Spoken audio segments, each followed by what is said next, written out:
Filmit crew, we are back with another shop talk. Thank you so much. Just want to remind you guys, please join and on our page, please subscribe. I want you also to look at all the films, because the better filmmaker you can be, the better you can tell your story. Now, as you can see on the screen behind me in a while, we are talking about how to make a documentary. And our first guest here is the multi-award-winning Uga Carlini. Welcome, Uga. So, thank you. Uga started her own production company, Towerkop Productions, and she was very interested in strong female roles, which I think is so important in South Africa. Now, she has been a multi-award-winning producer and filmmaker, and have made a lot of films, which has not just been shown in South Africa, but all over the world. Her movie Allison has been translated into 7 languages. She was named as Woman of the Month in the Women of South Africa initiative. Then she was the first filmmaker in South Africa to be inducted as a member of the South African American Business Chamber. Wow, that's amazing. You can see some of her work on Netflix, Angelina, and then which she made in October 2021, which it showed. And then she was nominated top 10 films for South Africa for October with her son UK, and there was top 5 for the streaming platform. So that is an amazing achievement. Let's give her a round of applause.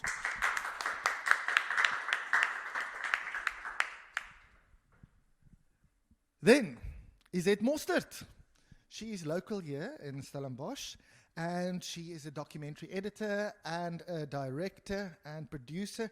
She has done a lot of films. One of her films, a self-funded film, saying goodbye on Sean Davidson's euthanasia court case in New Zealand. She has worked with a lot of industry professionals, Karin Loubser, Elsbie Daniel, Fransje Verster, Herman Binger, a lot of them, Karen Zoid, Mickey Redlinghuis. She also lectures on filmmaking at various tertiary institutes, also the University of Stellenbosch. And then she is part of the South African Guild of Editors.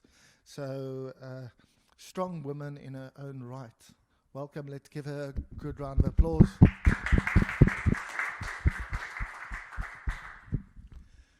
So guys, just before we start, welcome here at Filmit. It's fantastic to have you. And I just named a few things now, but I would like you just to tell a little bit about yourself, your journey, and maybe how you got here, you know, not in an Uber, but maybe but maybe just what was your path to this industry?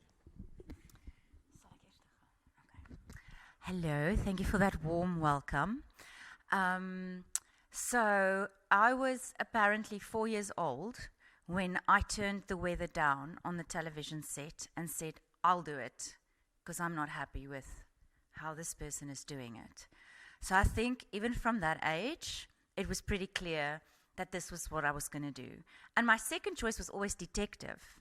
And technically, to be a good filmmaker, you need to be a good detective, whether it's fiction, non-fiction, but it's non-fiction that we're talking about today, so I'm going to really try and focus on that. So with documentary, it needs to be something you are passionate about. And for me, it's just always been the way I was wired. People inspire me, and I get a bee in my bonnet about it, and I get tunnel vision, and I'm a dog with a bone, and I'm a tourist that digs her heels in, and I don't let go until it's done. And I think that kind of personality that got me in a lot of trouble in school, as you can imagine, served me very well as an adult. And the reason I'm telling you this is because, I mean, this is a pretty awesome school, but not everyone has got the kind of support you have in a school like this. And often, especially when you're still so young and you're being molded, one piece of bad advice or one piece of just not the right thing at the right time can potentially make you let go of your dreams. And I'm here to remind you that I made my first film when I was 40, okay? And I'm saying this because there's so much pressure on youth. Do it your way. If you're lucky enough, you clearly are, because this is a film school, a film event, and you get to make your films now. The sooner you start, the quicker you'll just get there, and there's no right or wrong way. Also, don't be fooled. The more tools you have, the more tools you have to work with. And I don't stop learning. I'm still attending workshops. When I give a workshop or a panel or a talk like this, I leave inspired. Izette's going to say something, and I'm going to go, yep, nice, nugget, take it. Jan-Hendrik, just feeling each other, seeing each other. And I want to remind you that inspiration comes in many shapes and forms. And that's all part, to answer the question and to keep on track, that helped me get here. And it's not the stuff that Hollywood's made of. It's the stuff that you made of. And you need to be your own biggest champion, because I can promise you, if you not, how else, there's my girl, how else must I believe in you if you can't even see it? And sometimes you're going to have to stand by your belief for years, especially with documentary, okay? With Alison, I saw someone gave me the book in 1999. I completely missed what happened in 1998. I was a student without a cell phone, living the good life in Stellenbosch. Like, I had the best time. So I missed everything, including almost my academics. But hey, here I am. Got that degree somehow. And in 1999, someone gave me the book, okay? In the same year, she came to my old high school, DF Milan in Belleville. I went to listen to the talk, because I happened to just read the book. Margit Tovedola still gave me the book, I'll never forget. Arrived at my school, there was too many people. They couldn't fit us all into the hall. They took us to the rugby fields. And there I sat, she was a dot over there, and I listened to this woman speak. But what stuck by me is not, obviously, of course, yes, this incredible woman and what she survived, but the people around me, and how this underachiever that no one would even think could do what she did held us all in the palm of her hand and changed our lives. And I was like, one day, I want to share, I get goosebumps still talking about it, I want to share that. I want to share what I felt. That was 1999. In 2011, I convinced Alison, with no money and cupcakes in a coffee shop in town, to give me the rights. And she did. She said no to people who were willing to pay her, and she gave it to me. I'm telling you this so that you can see anything is possible. Don't lend your ears out. But the cupcakes were award-winning cupcakes. That year they won. They won for best cupcakes at Lazari's. It's a strawberry cupcake with white chocolate in the dough. It's the best. Sorry, ek gesê om nie te vloek nie. Jammer. Edit. It was amazing cupcakes. And that was, 2011.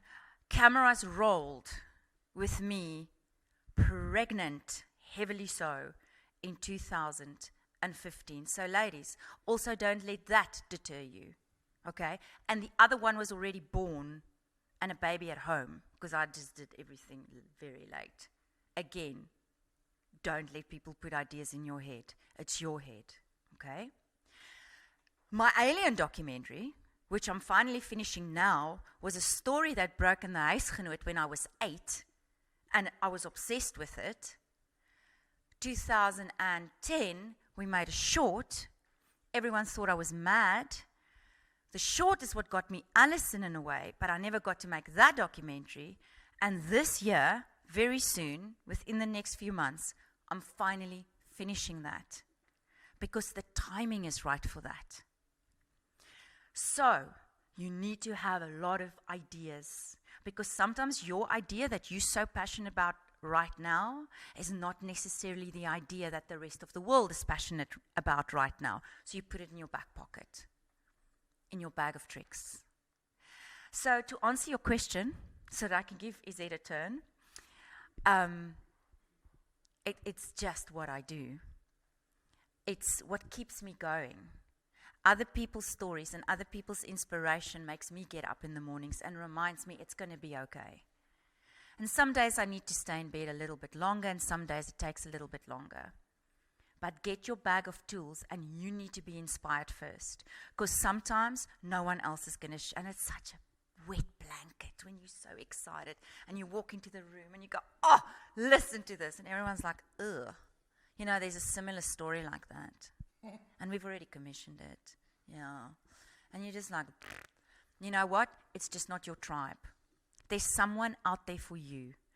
And if all of us today made a documentary about Jan-Hendrik, every single documentary is going to come out a different way because we're all so unique. Like our fingerprints, such a cliche, but it's such a beautiful cliche, like the leaf on the tree. So yes, your voice matters, but just believe it first. Wonderful. Thank you so much. So her journey from 4 to now in 2022. To 4,000. Yes, there we go. 4 to 4,000, I like that. Is it? Okay, so I had all these things coming up in my head as Uga spoke. Now, I'm going to talk about that and that. I'm going to say that. So first, I want to say my first experience with film was in a drive-in, and my mum told me all I did was stand there between her and my dad and pointing my finger at the screen and shouting at the guy on the screen and telling him what to do and what to not do. So there the director was maybe born. But I just thought of that now because she said hers started at 4. I studied drama. This is where we all know each other from. And then you always have the dream, I'm going to do this, and I'm going to become an actor. Or then I quickly realized I want to be behind the camera, not in front of the camera. I like the dancing, but then I discovered this all-powerful feeling when you're in control of the film or the set or the theater. And you can tell a story the way you want it, and this is where your voice comes in. The story that we all tell about Jan-Hendrik will be different because it's your perspective. And I'm going to talk, if I forget, access. Access. So you are so all-powerful. If you stand there and you can tell someone's story, with that comes tremendous respect, especially in documentary. We're not dealing with some fiction story where you can tell someone to do someone, you be the bad person, you be the killer or the this or the this. In the documentary, it's all real. So it's people's lives. And our viewers, they expect from us the truth. If I send something off as a documentary, they expect that it's real. It's not a farce or a fake, unless you make a mockumentary, but then they know that from the start. So I can't go and give them facts. So I feel very strong about those ethics. I'm trying to think of all the things you said and that I wanted to pick up on. But this thing about telling your own story and stories that you're passionate about. So I'm very passionate about humanitarian issues. So my film on Saying Goodbye, it was a professor whose mother was in her 90s and she had cancer for the 3rd time. And she asked him to help her to die. She was a doctor and she saved the morphine tablets and she wanted to die. She was already dying of cancer, and then she went on a hunger strike and her body was literally withering away. And she begged all her children to help her just drink the glass with the morphine in it. And no one could or would do that, and he did. And then he was prosecuted for it. He spent time in New Zealand in house arrest. But the story spoke to me. And I read it in the newspaper and it's gone by, but something captured that concept, that idea, that what this man did and the way he spoke, something spoke to me. So when I met him, I knew I'm going to make this story. And it kind of happened self-funded because no one wanted to touch something on euthanasia at the time. And so fast. I met him and he said he must go back to New Zealand. He's going to be on trial and he's not sure if he's going to even get back. So I had a week. And I begged with wine and cupcakes and friendliness and Uber ride before Uber existed, camera people and people to work, help me, just make this film. We'd be like 3 people, never more than that. Documentaries can be very small. And that's why I made it, and that's why it's self-funded. I also do not recommend making a film self-funded. It's hard on the credit card. But I do think if you want to tell a story close to your heart, and this is where access comes in, I remembered it myself. If it's someone you know or someone close to you, you have access. So say it's a story about your grandparents. I cannot tell the story about your grandparents the way you can. I can make a good film. I can make a good film about rugby, even though I don't play rugby. But I can't tell the story the way the guy that's in there. I do think perspective is good. So get someone in to just stand a little bit back, look at the film and say, let's put this in, because these films become your babies, because they live with you for so long, like you said, 10 years. I've got a film that's been in the incubator for more than 6 years, and hopefully one day it will get out. And I don't know. I don't know if it will. I hope so. I believe so. And if it doesn't, it's fine. Someone else might pick it up, and that's also okay. But if you have access and you know this person, you can extract stuff and ideas and concepts and stories, and they will be comfortable with you more than maybe a third party coming in. So that is, to me, such a unique thing each person has, because you have access somewhere that I don't have, that Uge doesn't have, that Jan-Hendrik doesn't have. That's just yours. Okay, wonderful. So the big thing I'm hearing is that you have to be passionate about the story, but also very different stories. Aliens, Allison, the euthanasia. So how do you know that your story is worth being documented? How do you know? I mean, nobody wants to hear my story of how I went for a walk with my dog. I do. Thank you. But I mean, how do you get a story? How do you know whether it's worth making a documentary on? That is a very good question. You don't. Because there's so many external factors outside of that. It depends on timing. It depends on streamers and commissioning editors and their budgets and what they've commissioned for the year. It depends on what you want to do with that documentary. Do you want to put it on YouTube and hope for the best? Or do you want it on Netflix or Amazon Prime or Showmax? Or do you want to go to theatre with it? Good luck with that one at the moment. But what do you want out of it? Because if you just want it on YouTube and you're going to do your own thing and you're doing it with a bunch of friends, you can shoot a movie on a cell phone. The new iPhone 13 Pro's got a cinematic 4K. It's incredible how that phone shoots. So, and that's the thing. Anything is possible, but because anything is possible, there's so much more to sift through out there. So it goes back to that thing I said from the beginning. You need to be the most passionate about it, because maybe you making it. Let's take a quick example. You know what? I'm going to give you. I like giving real life examples. Great. Go for it. So I'm very, very touched and perturbed about what's happening in the Ukraine. Okay, I shot in the Ukraine with this alien documentary. So the people are dear to me, and there's this cat called Stefan. It's a Ukrainian cat. It's got over 1 million followers on Instagram, and you just see the cat, and it's just like a tabby cat. It's not even like my Mew is a Maine Coon and perfect, but Stefan is just this tabby, and through Stefan, the owner is raising incredible awareness for what's going on in the Ukraine, and we also documented Stefan's fleeing out of the Ukraine, and because he's such a famous cat, an animal rights group in France is putting them up in, I think, Nice. I mean, it's not a bad life. Well, it is a bad life, don't get me wrong, the reason, but you know what I mean. I mean, not everyone in the Nice Ukraine. Nice is nice. Nice is nice, okay? It's really nice. I really do love cats. So, and then there was this other cat on Facebook, Lorenzo the cat. So please just go look at these cats. And it's this cat. He's got on Facebook, he's got gazillion followers. And this cat with his owner, these all have their owners behind them, was doing incredible awareness for what's happening in the Ukraine through his cat eyes in Miami, America. So I traced down the owners because I was like, we could do a story with these cats, my cat too, watching my cat in South Africa, Lorenzo in Miami, and then Stefan, and somehow bring awareness through these cats, because people love cats, right? Rather than human beings, because the pain is real.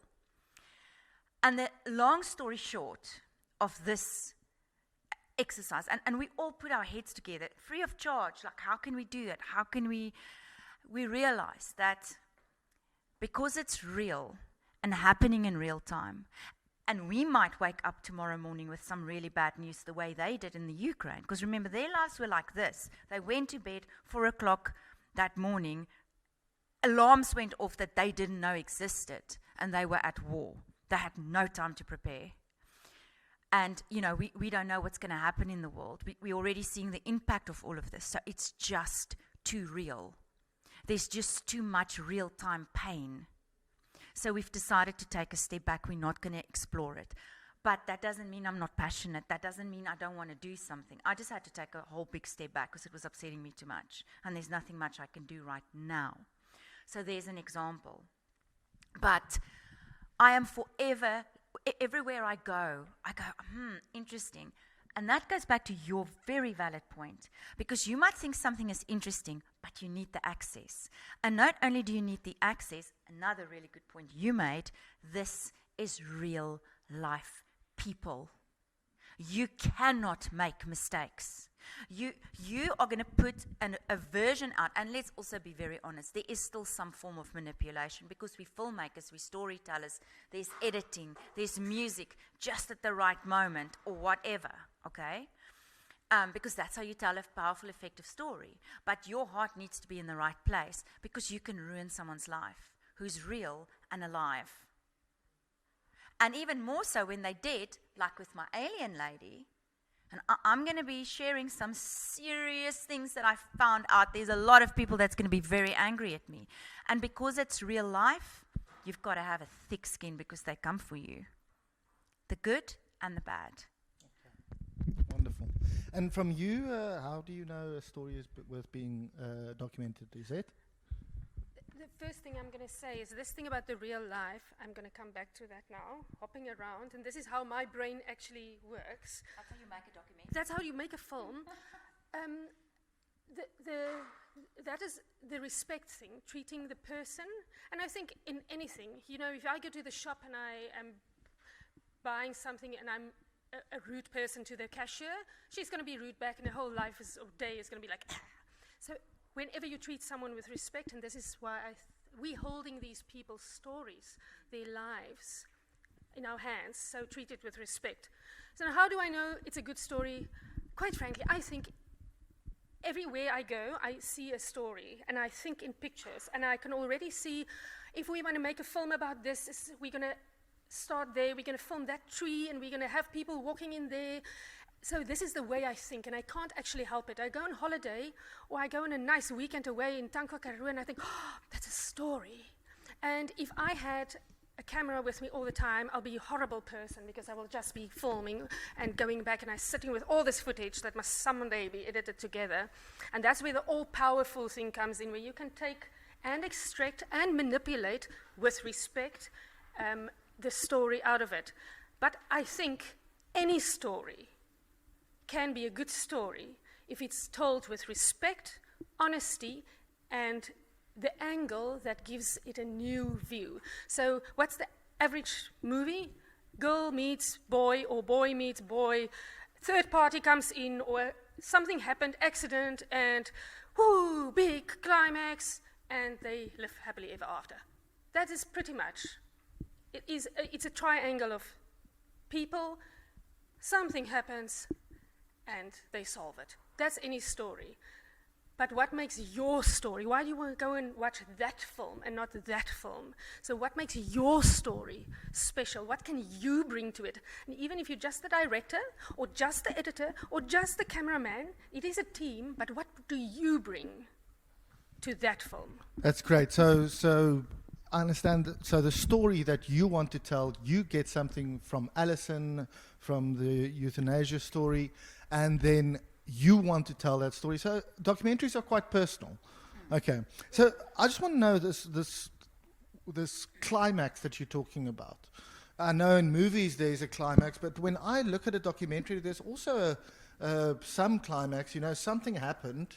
There's something happened. It came to an end, or there's some kind of turnaround. You know, things build up. So you're still telling, like you guys repeat, saying that there is a story. So when you telling, how do you know where to put the climax? In your opinion, with a documentary? I'm going to go first because otherwise she's talking too much. So as an editor, I also edit, and I enjoy that tremendously. I don't film. I can put a camera up and film it. I edit and I direct. So when you edit, I think that climax, even you might see it in your head during filming and shooting and when you're out there, but you build, because a documentary, you can't necessarily tell what the outcome will be until, especially if you're editing as you film. So maybe some things, like the Ukraine story, we don't know what the ending of the story will be because there is no ending yet. And she might start making it now, and in 2 years, 5 years, 10 years, it will be a total different ending as to what you imagine now. An example is I had a film about a Bergi woman, a street woman, and my ending for this, her dream was to just do one course in childcare and become a teacher. And my dream was that too, because what better to see someone coming off the street, saving herself, her children, and ending up in a happy life. That's the happy ending story. And my documentary ended with her back in a shelter, drinking again, losing all her children to the orphanage. It was devastating. I cried nights out. And that is another thing. Your documentaries live with you for a long time. It's not a, let's go out and shoot a film and next week it's out on the screen. It lives in you. And you get close to the people, to the actors, to the assistants, to the camera people, and you really grow fond of it, and it's your baby. So it's hard to let it go. You must let it go at some point, but those stories, and that is why you must be passionate about it, because if you're not, I mean, and now I'm quickly going to come back to the climax. So I think in the editing, you quickly realize, like when I meet someone, he's telling me in break time, this amazing story. I know that is a story. So when you sit in the edit suite, you see, that is the moment. I'm going to build up to that and then break down and make a good ending. Be aware there of the double ending, because sometimes you will say, oh, and we all live happily ever after because they got married, and then, oh, and then they had a little baby, and it's great. Oh, and then they built a house, and that's that triple double ending. But once you have your climax, let it goes smoothly. And a good example is Free Solo. I don't know if you've seen that film. It's a rock climbing film. Yeah. So I think it's a brilliant example. We all know the guy climbed the highest mountain, Yosemite, I think. Which mountain? Yes, Yosemite. And it's like a straight free climbing, so no, what do you call Ropes it? Ropes or yes. And we all know the story because it was published. He's going to climb and he's going to get to the top and he's going to be alive. He's not going to fall to his death. So how do you take a story like that, and while you're watching it, you get so like, heart palpitations, is he going to reach the top? And that is that climax, that the editing and the music, and they manipulate a bit with having the right little interview piece from his mum that said, oh, he's always been super crazy, and his girlfriend said, I don't want to lose him because he's going to climb that thing and he's not going to come back.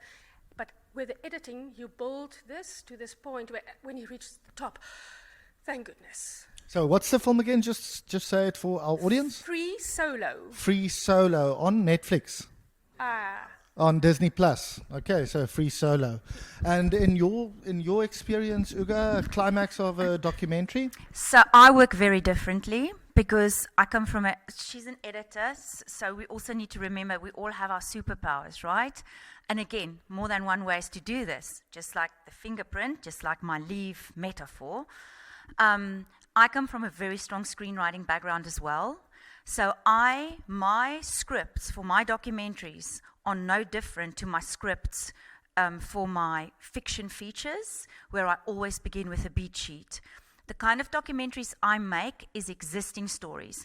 It's not that I'm following the Bergie lady in real time. I don't do that. I go find stories that's happened and then make that. So by the time my cameras roll, I know exactly what my beats are, what my climax is going to be. And then there's some surprises that's going to come in because you're not dealing with actors. The person's going to answer their way. The person's going to maybe tell you something they never told you before. And you're like, why didn't you tell me that? Because this now sort of, my beat sheet, there's some more beats.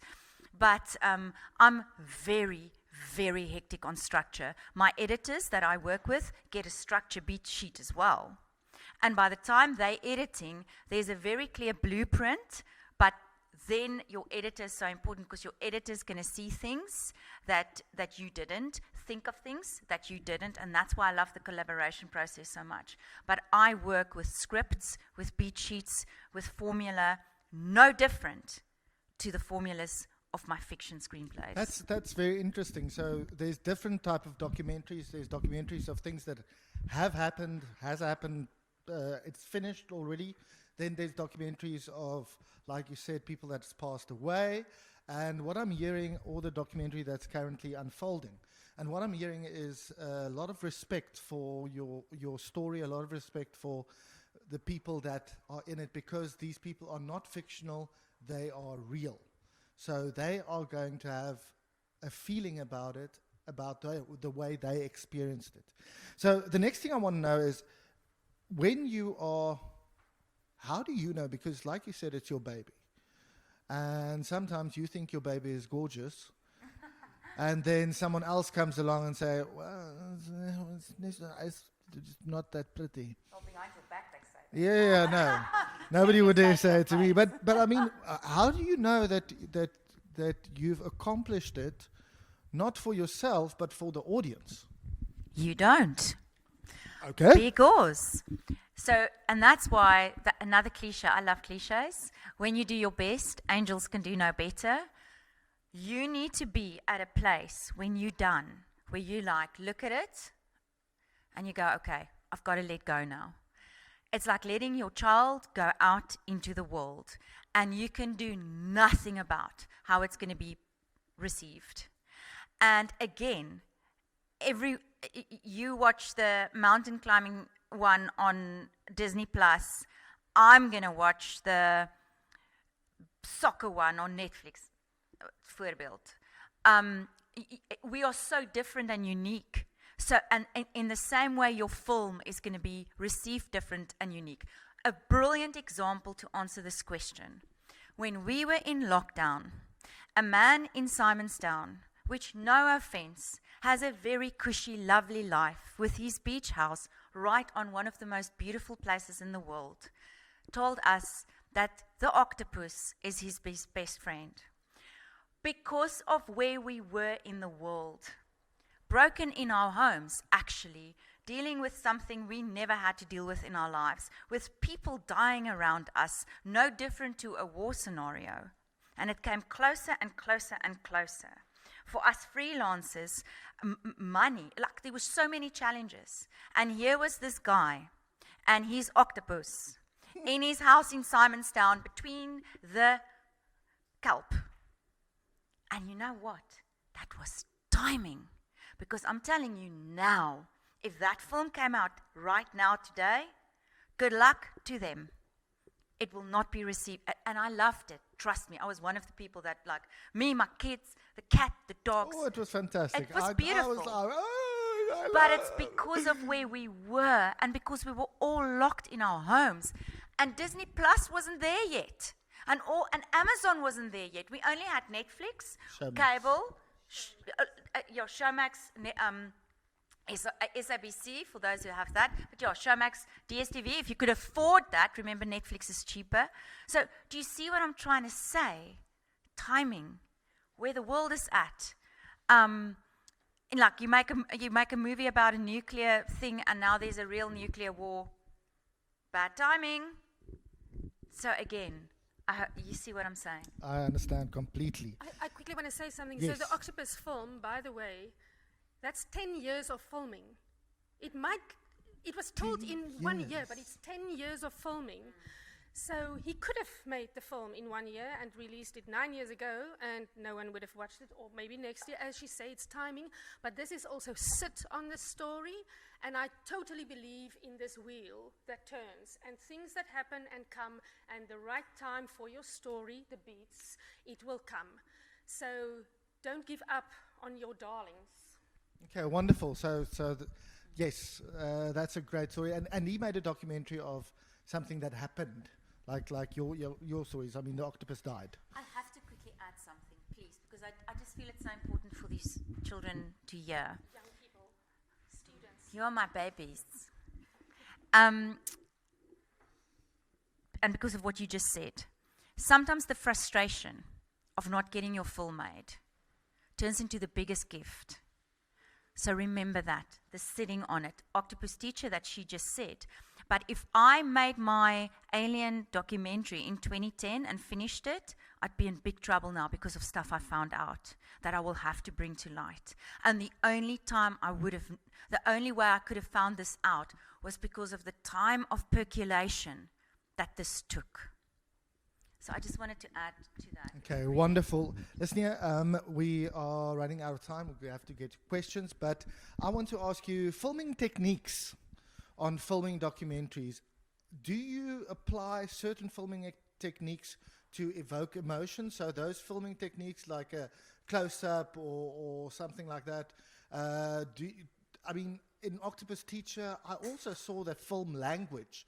So as a documentary maker, do you have to know that film language? And do you have any tricks for the guys maybe to evoke some real emotion, to do something with that? I'm quickly going to say something. In her process, as she explained with the script, will be very different because she will think of before, wide shot, this will be close. So I go in and I put you down there and I'm going to do an interview and I've got tons of questions and I respect that time and I will not stop you and you can talk for hours or I will follow you with a camera. For me, it's crucial then, the cameraman beside me, we are a team. He's an extension of me and we talk about this so much before the time that he understands where I want to go with the story. I don't tell him, wide shot, close up, walk through the door, open the handle. I don't tell him that, but he must understand what I want to extract from this person, what I want to get from them, what I want them to say to me. And then, in terms of techniques, it's incredibly cringy if I'm on a close-up and someone starts to cry because they're telling you about a terrible event, how their dog died, and I zoom into this tear dropping on. That is just pure manipulation, and that is not necessary. If you just keep the shot, for instance, right there, and the person cries, there's also that point where switch off the camera, it's now enough. Respect his privacy and his hurt. And then you can have the right music, but we're not making Jaws, so you don't need dun dun dun. We don't need that. So that's very interesting. You don't need to really evoke the emotion. It's about the honesty of the story happening in terms of the kind of documentaries that you make and the journey that you take with the subject. Now you make totally different documentaries. I definitely plan. Okay. Yeah. So by the time those cameras roll, we have spent, so I work with cinematographers, the same kind of people that can also shoot a fiction. And we approach the documentary the same way. Now, with documentary and with interviews, we don't go, okay, wide shot, close up. There is organically stuff that you would feel in the moment, or DOP will know. The thing is, the DOP I work with when I make documentaries, Georgia Court, she's female. She knows me so well. We've worked through so much. I always say, my DPs, my cinematographers are my Bluetooth connection. But we have spent so much time talking about our film language, and every documentary or fiction of mine have a very specific film language, that by the time the cameras roll, I leave them because I have my job to do. And I'm not a DOP, and I'm also not an editor. I bring my people in who's aligned with me, my Bluetooth connections, because I do believe they also then bring something I didn't or couldn't or can't. And it's that sweet spot of it all coming together. But I have storyboards, I have shots, I have with documentaries, there's certain things that we will get visually, certain shots we will do, and then there's the organic side, the stuff that's going to happen, and we'll just deal with it in edit. So I am very specific. So there's, I mean, if I think about Alison, there was Christia Visser played Alison, and evoking that real emotion that she as an actress, that truth that we heard from the actors early on, helped me to understand Alison more. And then there are other documentaries where it's just interview, but they have like mood shots in between of maybe the place where it happened and the place where it's gonna happen, or something that happened in between. So there's, if I'm listening right, there's a time to use shots to place the people in the environment, and then there are the shots with the interviews, which you want to keep a lot of freedom in. And then there's also the telling the story through an actor, actress, or different types of shots. Is that correct? Is it? Pretty much. I quickly want to say something, a tip. So what I call my clouds and my leaves, I work very often with very heavy subject matter. People that were raped, people that died, people that went through hectic trauma. And you can't necessarily show that. And I don't do reenactments, and I don't work with actors. So, for instance, in a film that we made where we told about a woman, she was an adult and worked through it so she could speak about it, but she was abused by her father over a very long time. And she was also very fond of the sea. So she walked past the sea, and we used the sea then as our metaphor, as our vehicle, like they're using the cats in the Ukraine film. And every time she was going into how it made her feel when her father came into her bedroom, the sea was going wilder and wilder. And when we got to the rape scene, where I don't have an actor, and I'm not going to ask this woman to do it again, what do you do? So I have this wave crashing on the rocks. So you feel like you're broken as a viewer, and you feel her pain. And you don't have to dwell on that, but so you need I love that, using the other things to also tell a story in parallel. Yeah. It's like using metaphors. I really, really like that. You're listening here, guys. Thank you so much. It's great to see you guys again, by the way. But it's also really nice to hear how's it going with your businesses and also your passion. I think, guys, a big thing that we saw now is the passion for making movies and telling stories about real people in the world.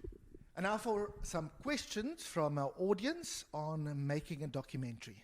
Any questions, guys, from you? Anybody over here? Yes, please, come.